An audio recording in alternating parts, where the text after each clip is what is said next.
ಅಧಿಕಾರಿಗಳಲ್ಲಿ ಮತ್ತು ಇವತ್ತಿನ ರಾಜಕಾರಣಿಗಳ ಹಿಂಬಾಲಕರಲ್ಲಿ ಬೌದ್ಧಿಕ ದಾರಿದ್ರ್ಯತನ ಎತ್ಕಾಣ್ತಾ ಇದೆ ಅಂತ. ಬೌದ್ಧಿಕ ದಾರಿದ್ರ್ಯತನ ಅಂದ್ರೇನು?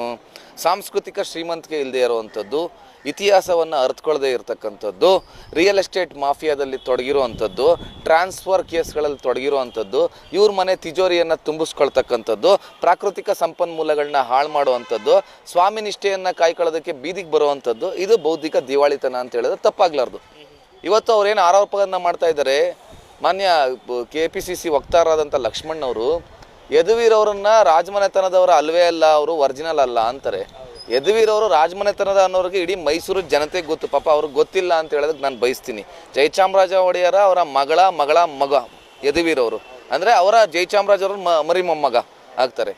ಆಮೇಲೆ ಹೇಳ್ತಾರೆ ಅವರು ಪತ್ರಿಕಾಗೋಷ್ಠಿಯಲ್ಲಿ KRS ಮಾರ್ಗ ಅಂತಿತ್ತು, ಹಾಗೂ PKTP ಮಾರ್ಗ ಅಂತಿತ್ತು, ಹಾಗೂ ಒಂಟಿ